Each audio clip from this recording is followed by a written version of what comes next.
Good morning student, आपका संस्कार Bharti PG college के ऑनलाइन प्लेटफॉर्म पे स्वागत है। कल हम WTO के बारे में बात कर रहे थे, विश्व व्यापार संगठन।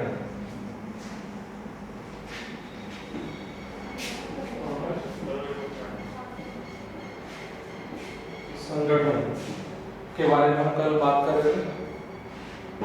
आज इसी से जुड़े हुए कुछ कार्य हैं जिनके बारे में आगे बात करेंगे। आगे पढ़ने से पहले मैं चाहता हूँ कि हम 2 मिनट पिछले कल के जो अध्ययन था उसके बारे में थोड़ा देखे बात करें। देखो, कल मैंने आपको बताया था कि एक समझौता था GATT, general agreement trade and tariff. इस समझौते को 1993 में खत्म कर दिया गया था। कब खत्म कर दिया गया था? 1993 में खत्म किया गया था। और 1995 में, या अगर मैं पूरी बात करूं तो 1 जनवरी 1995 को 1 जनवरी 1995 को WTO की स्थापना की गई थी। क्या की गई थी? स्थापना की गई थी और WTO को शुरुआत किया गया। तब से लेकर आज तक ये देश ये कंटिन्यू चलता है। इसमें लगभग 188 देश इसके सदस्य देश हैं, जिनमें से 164 की बात करें तो ये इसके स्थायी सदस्य हैं। स्थायी सदस्य, जबकि 24 अस्थायी सदस्य। स्थायी सदस्य 24 इनके अस्थायी सदस्य हैं। कुल मिला के बात करें तो ये 188 होते हैं। इस WTO का मुख्यालय की बात करें, मुख्यालय जिनेवा में। कहाँ है? जिनेवा में। जिनेवा स्विट्जरलैंड में इसका मुख्यालय, जहां से इसके जितने प्रशासनिक कार्य हैं वो यहाँ से संचालित होते हैं। इसमें लगभग 15,000 कर्मचारी काम करते हैं, जो इससे जुड़े हुए जितने भी मुद्दे हैं उन पे वो काम करते हैं। इनका हम कल अध्ययन किए थे।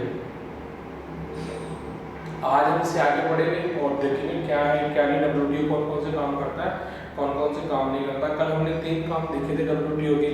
पहला तो ये था कि सदस्य राष्ट्रों को मंच उपलब्ध करवाना। दूसरा, व्यापारिक अंतर्राष्ट्रीय व्यापार प्रणाली का संचालन करना, ये WTO का दूसरा काम था। तीसरा था कि व्यापार समझौतों को क्रियान्वयन करवाने का प्रयास करना, ये WTO, ये सब काम WTO के द्वारा किए जाते हैं या निष्पादित किए जाते हैं। WTO ये सारे काम करता है। इन काम से आगे आज हम ये इस बात का अध्ययन करेंगे कि WTO और भारत के संबंध कैसे हैं। भारत के विकास में WTO का क्या योगदान है, या WTO के निर्माण में भारत का क्या योगदान है। ठीक है, तो इनको याद रखना। यहाँ से बच्चों बहुत बार वन लाइनर क्वेश्चंस पूछे जाते हैं। ये पूछे जा सकता है आपसे कि WTO की स्थापना कब हुई थी। मोस्ट ऑफ क्वेश्चन ये पूछा जाता है, तो याद रखना 1 जनवरी 1995 को 1 जनवरी 1995 को WTO की स्थापना होती है। और ये गेट का, ये दूसरा नाम है, गेट का नया मॉडल है, नया रूपांतरण। और आपसे कई बार पूछ सकते हैं कि गेट से पहले अंतर्राष्ट्रीय व्यापार के लिए कौन सी संस्थान या कौन सा समझौता काम कर रहा था, तो आपका आंसर होना चाहिए GATT, general agreement trade and tariff. और अच्छे एग्जाम्स में या BA के एग्जाम में, आप BA पार्ट 3 के एग्जाम में ये पूछ सकते हैं कि गेट का समापन कब हुआ, तो आपका आंसर होना चाहिए 1933 में। 1933 में इसका समापन हुआ। और ये इसके सदस्य देश है 188, जिसमें 164 स्थायी सदस्य, 24 ऐसे सदस्य। टोटल की बात करें तो ये कितना है? 188 देश इसके सदस्य देश हैं।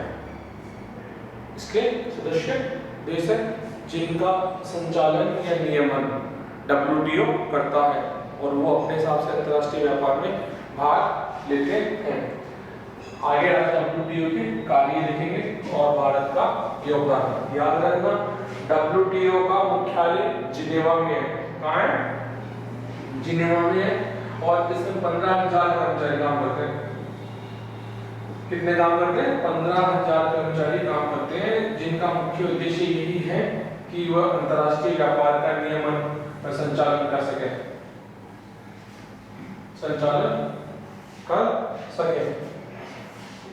आज हम WTO के आगे कुछ कार्य पढ़ेंगे, जिसमें पहला कार्य है विश्वव्यापी आर्थिक नीति का निर्माण करना। WTO के कार्य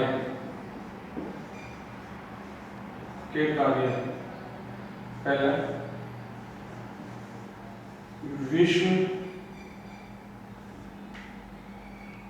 विश्व आर्थिक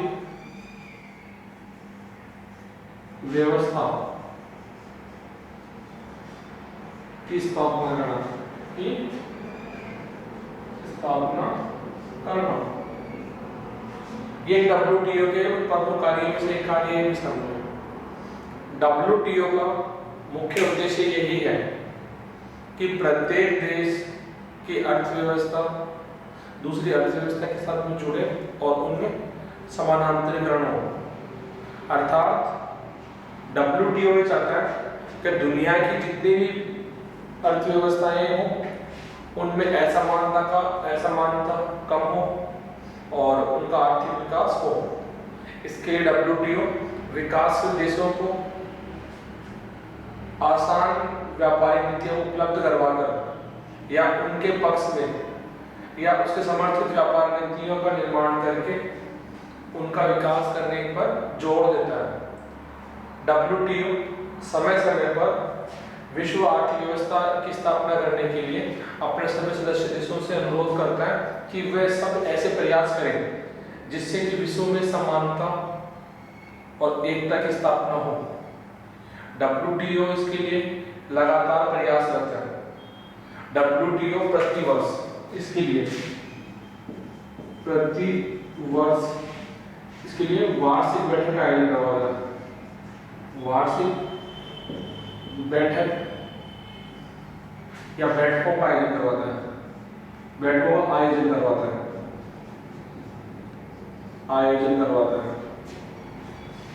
और इनकी वार्ताएं चलती है।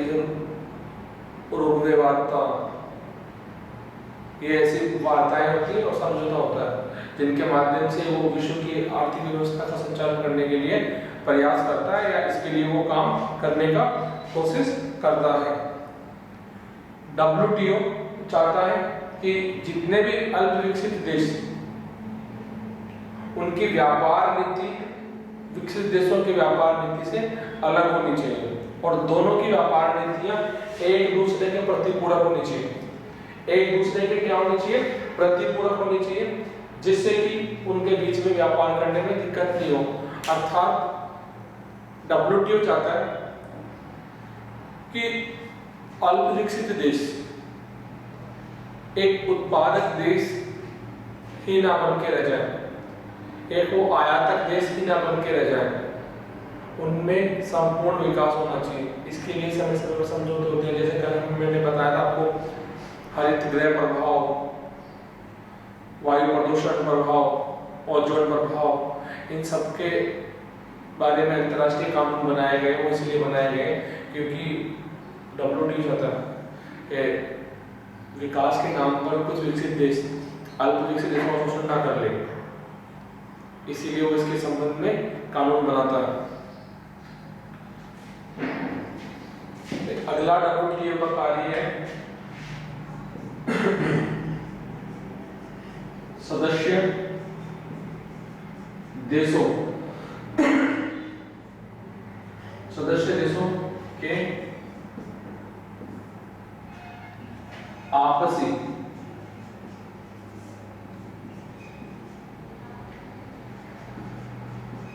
झगड़ों का निपटारा करना, निपटारा करना। कई बार WTO अपने सदस्यों के बीच में होने वाले आर्थिक झगड़ों या राजनीतिक झगड़ों का समाधान भी करता है। जैसे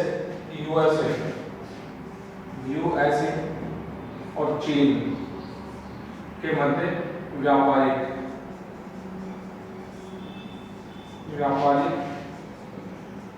झगड़ा चल रहा है वर्तमान में। WTO ने बहुत कोशिश की समझाने की इन देशों को, इनके प्रतिनिधि को बुलाया भी और समझाने की कोशिश की कि व्यापारिक युद्ध करने से कोई फायदा नहीं है, क्योंकि इनमें दोनों ही अर्थव्यवस्थाओं को नुकसान होने वाला है। लेकिन फिर भी महाशक्ति संपन्न राष्ट्र WTO की बात को कम ही महत्व देते हैं, जबकि विकासशील देश इनके लिए काफी प्रयास होता है। जैसे आपने नाम सुना होगा यूई, यूरोपीय यूनियन ऑफ यूरोप, यूई क्या इसे कहते हैं? यूरोपीय यूनियन, यूरोपीय यूनियन, यूरोपीय यूनियन। इस यूनियन में लगभग 25 देश शामिल हैं और पिछले 2-4 साल पहले ब्रिटेन इसे अलग होने की कोशिश की और अलग हो गया। इसके पीछे मकसद ये था कि वो अपने आप को स्वतंत्र राष्ट्र के रूप में दिखाना और उनके व्यापारिक नए तरीके से व्यापारिक संबंध बनाना। तो WTO ने या WTO के मार्फत से ही ये प्रक्रिया संपन्न हुई है। WTO ने सदस्य राष्ट्रों को समझाया कि हर देश को ये अधिकार है कि वो स्वतंत्र रूप से रह सके और अपनी आर्थिक नीति का क्रियान्वयन कर सके। इसीलिए WTO समय समय पर उनके जितने भी सदस्य राष्ट्र हैं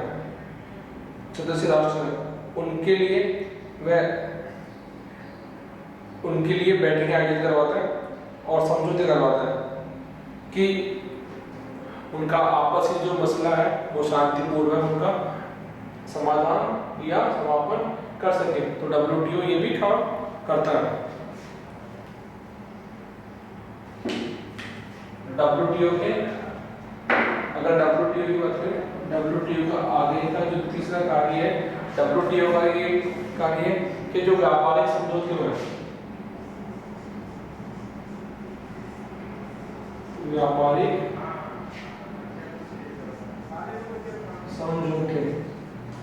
समझौतों का प्रशासन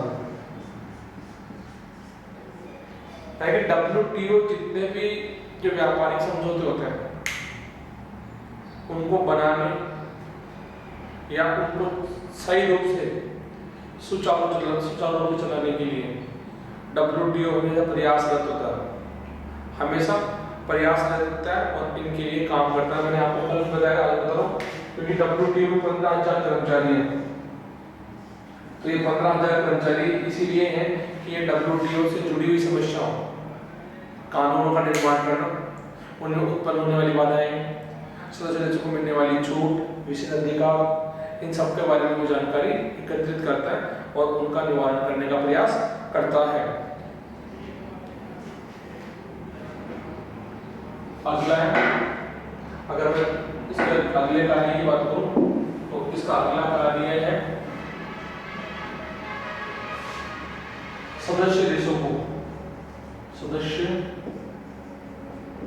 देशों को अंतरराष्ट्रीय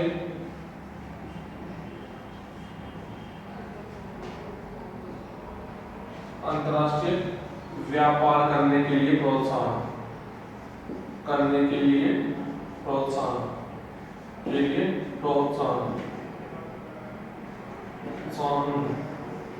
देखो, WTO जितने भी सदस्य देश हैं, जैसे कुछ देश नए सदस्य हैं, कई बार आर्थिक दबाव के कारण कुछ देश अंतर्राष्ट्रीय व्यापार करने से पहले डरते हैं। तो WTO अपने सदस्य देशों को एक विश्वास दिलाता है कि आप अंतर्राष्ट्रीय व्यापार करें, आपको कोई दिक्कत नहीं होगी। अगर कोई समस्या है तो उसका हम समाधान कर देंगे। WTO सदस्य देशों के व्यापारिक गारंटी भी देता है और ये इसके माध्यम से किसी देश को विशेष सुविधाएं, विशेष रियायत प्रदान करने की कोशिश करता है। और इसका मुख्य उद्देश्य यही है कि पूरी अर्थव्यवस्था में या पूरी दुनिया में एक जैसे कानूनों की स्थापना करना चाहता है, एक जैसे सिद्धांतों की स्थापना करना चाहता है कि जिससे सबका हित हो, सबको फायदा हो। तो ये WTO के कार्य हैं, इनके बारे में हमने पढ़ा। आगे बढ़ने से पहले चलो एक बार छोटा सा रिकैप कर लें। तो उसका पहला कार्य था आज का विश्व आर्थिक व्यवस्था की स्थापना करना। दूसरा कार्य था सदस्य राष्ट्रों के आपसी झगड़ों का निपटारा करना। तीसरा था व्यापारिक समझौतों का क्रियान्वयन करना या प्रशासन करना, व्यापारिक समझौतों का प्रशासन करना। और चौथा कारण था सदस्य देशों के को अंतर्राष्ट्रीय व्यापार करने के लिए प्रोत्साहन देना। ये WTO के कुछ कार्य थे जिनके बारे में हमने अभी पढ़ा। कुछ और कार्य है वो भी देखते हैं। भारत और WTO की भूमिका देखते हैं।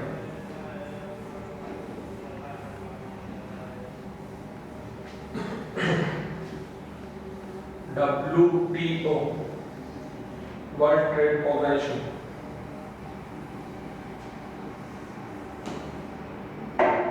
हाँ। अगला कार्य सदस्य देशों को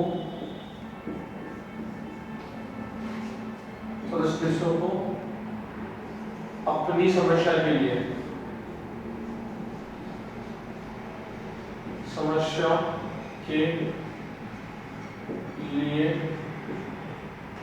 विश्व मंच प्रदान करना, विश्व मंच प्रदान करना।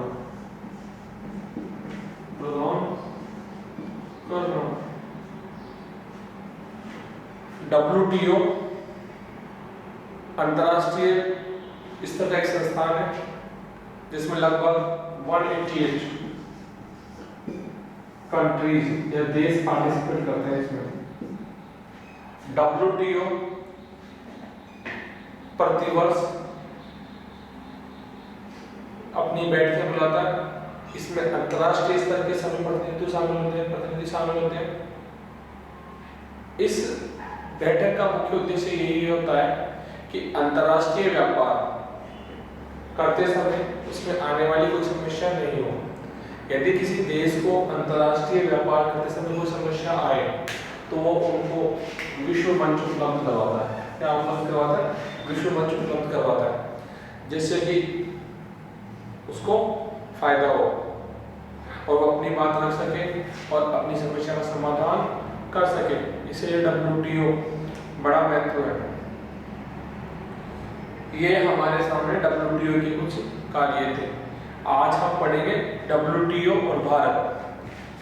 WTO और भारत ने क्या कहा है, ये क्या इसका संबंध है।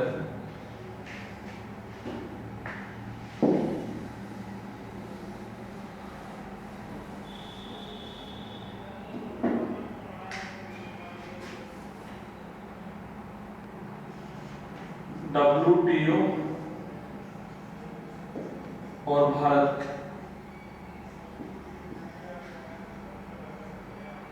WTO और भारत या WTO में भारत की भूमिका, WTO में भारत की भूमिका,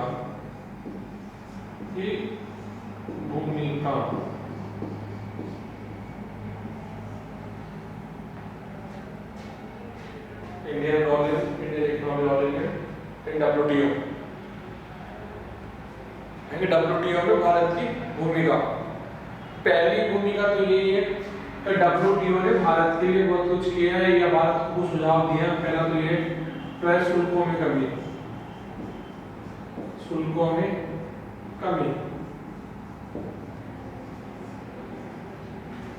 क्रय शुल्कों में कमी। आपने सुना ही होगा या पढ़ा होगा कि 1991 में भारत ने उदारीकरण अपनाया था।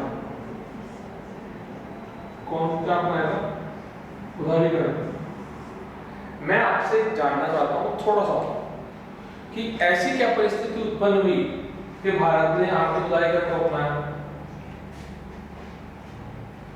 ऐसी क्या समस्या आ गई थी जब भारत ने उदारीकरण को अपनाने की जरूरत पड़ गई, या फिर भारत ने उदारीकरण इतना लेट अपनाया, ये सब परिस्थिति पर निर्भर करता है। क्योंकि भारत एक विकासशील देश है और 1991 से पहले 1990 और 91 के दौरान भारत का विदेशी मुद्रा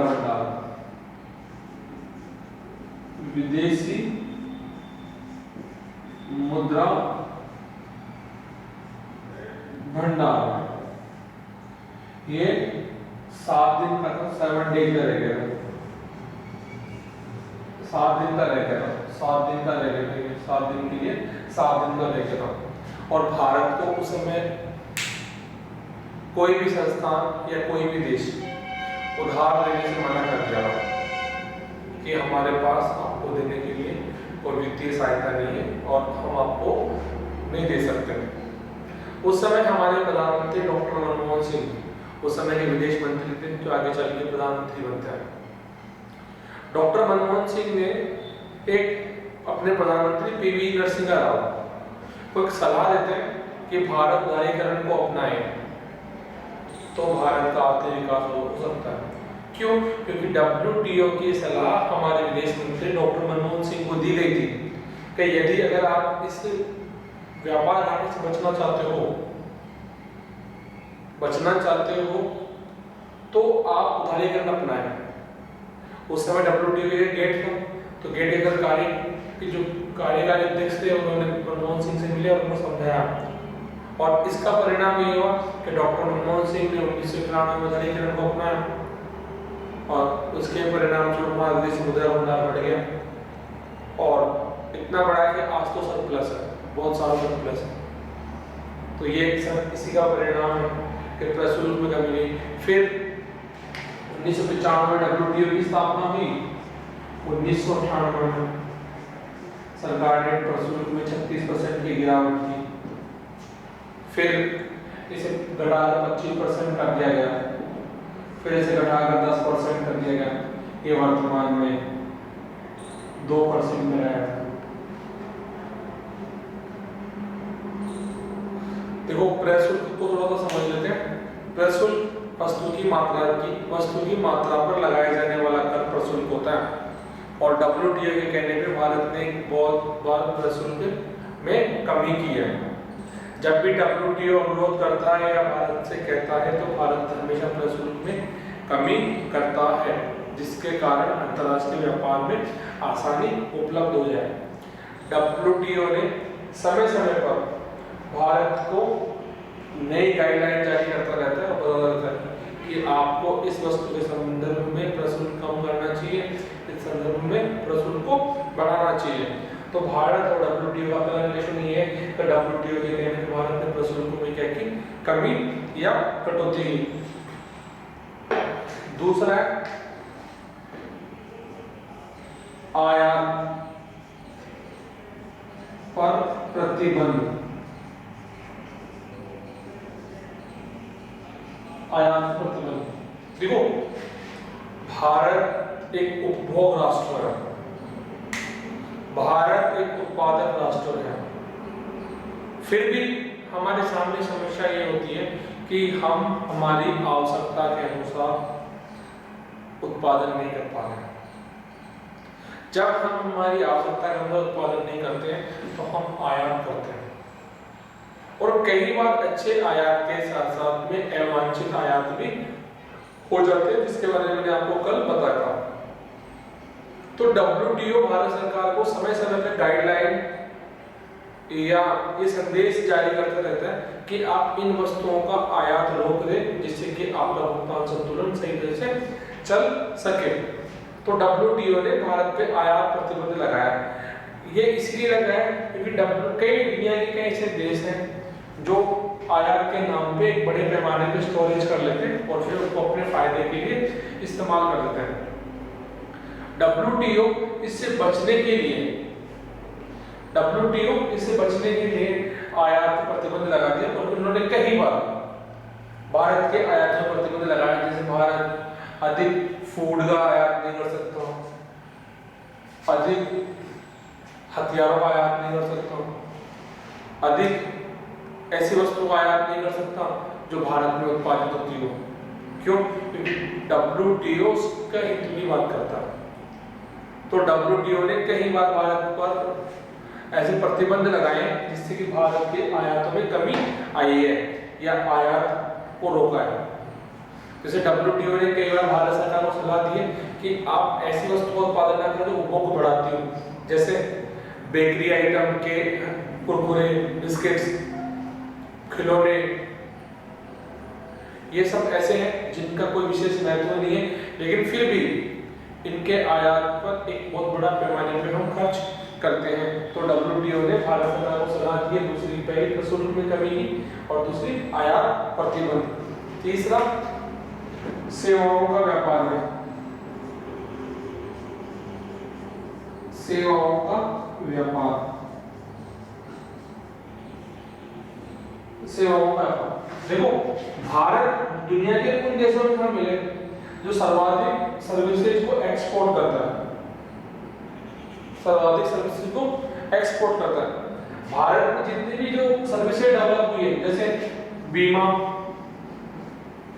सेवा, बैंकिंग, बीमा, बैंकिंग, है ना, जहाजरानी, बीमा, बैंकिंग, जहाजरानी, भोजनालय, भोजनालय, बीमा, बैंकिंग, जहाजरानी, भोजनालय, तकनीकी सलाह,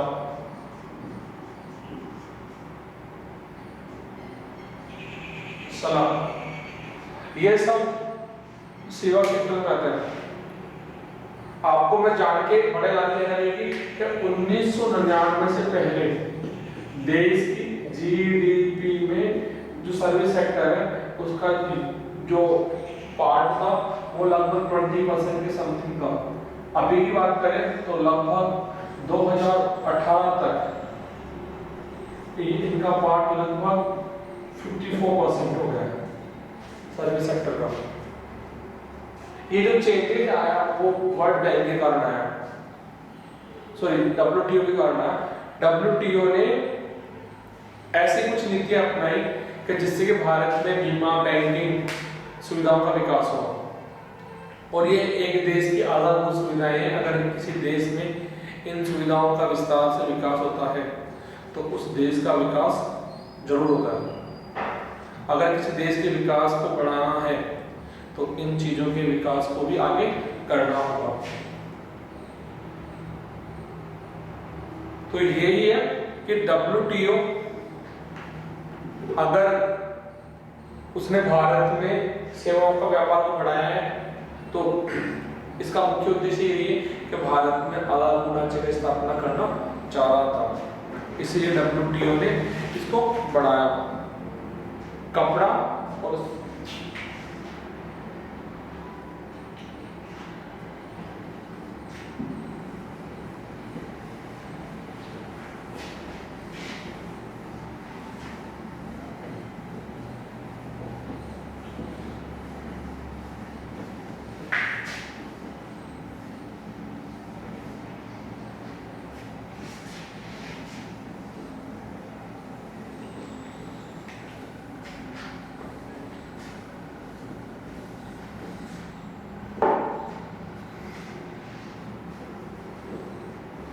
हाँ जी आगे सिले सिलाई सिले सिलाई वस्त्रों का निर्यात।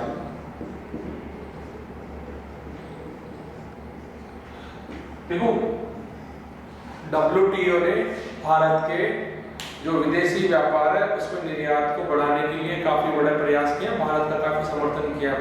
WTO का ही परिणाम है कि भारत आज सबसे बड़ा गारमेंट एक्सपोर्ट का देश बन गया है। आज दुनिया के किसी भी देश में जाएं आपको इंडियन वस्त्र या इंडियन कपड़े मिलेंगे आपको। वो क्यों मिलेंगे? क्योंकि WTO ने भारत को इसके लिए तकनीकी सहायता दी भी है और आर्थिक सहायता भी दी है, और भारत के लिए ऐसे ही कानून बनाए जिनसे कि भारत का जो एक्सपोर्ट, गारमेंट एक्सपोर्ट का जो ट्रेड है वो बढ़े। तो जो सिले वस्त्रों का निर्माण में इन्होंने योगदान दिया। उदाहरण के लिए 1984 में यूएसए सरकार ने एक बात कही थी कि भारतीय वस्त्र पहनने से स्किन कैंसर होता। क्या होता? स्किन कैंसर होता। और भारतीय वस्त्र अंग्रेजी वस्त्रों का मॉडल है, इसीलिए हम इनका उपयोग नहीं करेंगे। उस समय WTO नहीं था, इसलिए हमारा विदेशी व्यापार रुक गया, कम हुआ। अमेरिका के प्रेसिडेंट ने एक स्टेटमेंट दिया था उस समय कि भारतीय घाघरा पहनने से अमेरिकन महिलाओं को स्किन कैंसर होता है, इसलिए अमेरिकन को भारतीय कपड़े नहीं पहनना चाहिए, इसलिए हम सिर्फ आयात को रोक रहे हैं। अगर WTO होता तो ये समस्या नहीं होती। लेकिन जैसे ही 1995 में WTO की स्थापना हुई और WTO ने स्पष्ट तौर पे ये कह दिया कि भारतीय वस्त्रों से कोई किसी तरह की कोई एलर्जिक समस्या नहीं है, कोई एलर्जिक समस्या नहीं है, ये एकमात्र अफवाहें हैं। और इन्होंने बताया कि अगर भारत में महिलाओं के भारतीय कपड़े पहनने से अगर स्किन कैंसर होता तो भारत सबसे बड़ा कैंसर का हब होता। लेकिन भारत में किसी महिला को स्किन कैंसर नहीं होता, क्योंकि दुनिया में सबसे कम स्किन कैंसर के मरीज हैं तो भारत में है, जबकि दुनिया की सबसे ज़्यादा पॉपुलेशन भारत में निवास करती है। तो उन्होंने ये समझाने का प्रयास किया और WTO की मदद से हमें इसका फायदा हुआ। WTO के माध्यम से जन प्रणाली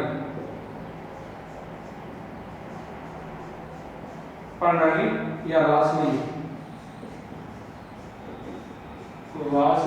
व्यवस्था की स्थापना की गई। WTO अपने सभी सदस्य राष्ट्रों से एक विशेष अनुरोध करता है कि वह अपने देश में स्थानीय स्तर पर सबकी जरूरतों को पूरा करने के लिए मिनिमम कीमत पर उनके लिए राशनिक व्यवस्था की जाए। और भारत में आज जो राशनिक व्यवस्था है उसमें WTO का बहुत बड़ा योगदान है। क्यों? क्योंकि WTO ने भारत को सस्ते दर पे खाद्य पदार्थ समय समय में उपलब्ध करवाए हैं। वैसे भारत सबसे बड़ा उत्पादक देश है और भगवान को धन्यवाद कि पिछले कुछ सालों से हम उत्पादक देशों की श्रेणी में आए हैं, यानी उत्पादन करने वाले लोगों में से हैं जहाँ भी उत्पादन होता है। तो ऐसी समस्या नहीं है, फिर भी कभी जरूरत पड़ती है तो WTO हमेशा तत्पर रहता है। और कुछ अनिवार्य आयात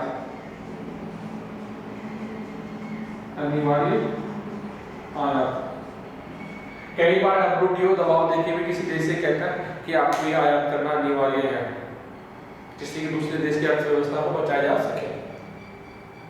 तो WTO कई बार हमारे लिए लाभदायक है तो कई बार हानिकारक भी है। जब आयात अनिवार्य कर दिए जाते हैं, ऐसी स्थिति में हमारे देश के आयात अवांछनीय बढ़ जाते हैं। जैसे भारत का चीन के साथ आयात विदेशी व्यापार, चीन के साथ विदेशी व्यापार, चीन के साथ विदेशी व्यापार, ये इसी का उदाहरण है कि कई बार चीन के साथ विदेशी व्यापार अवांछनीय रूप से बढ़ जाता है। उसके पीछे मकसद यही है कि हम लोग WTO की शर्तों को मानते हैं और अनिवार्य आयात करना पड़ता है। व्यापार संबंधी निवेश उपाय, लास्ट और फाइनल, व्यापार संबंधी निवेश उपाय WTO अपने सदस्य राष्ट्रों से कहता है कि आप अंतर्राष्ट्रीय व्यापार को बढ़ाने के लिए बड़े पैमाने पर निवेश करें और उनका आयात करें। यदि आपके पास नया निवेश नहीं है तो आपका भविष्य में विदेशी व्यापार में रुकावटें उत्पन्न हो सकती है, ऐसी कुछ सलाह देता है। तो WTO के और भारत के संदर्भ में कुछ रिश्ते थे। पहला तो ये था सिले सिलाए वस्त्रों का निर्यात बढ़ावा WTO के माध्यम से हुआ। WTO ने समय समय पर भारत को ये कहा कि आप शुल्क में कटौती करें। WTO ने भारत में जल प्रणाली की स्थापना की है, राष्ट्रीय व्यवस्था की स्थापना की है। WTO ने कई बार भारत में अनिवार्य आयात की बात कही है और ये भी कहा कि आप व्यापार करने के लिए बड़ा निवेश करें। इस प्रकार से आपका हमारा WTO वाला चैप्टर पूरा हुआ और मुझे आशा और उम्मीद है कि आपको ये वीडियो लेक्चर पसंद आया होगा। अगर ये पसंद आया हो तो आप एक बार दोबारा से देखें और मन लगा के पढ़ें और मुझे पूर्ण विश्वास है कि आप इसे समझेंगे। धन्यवाद।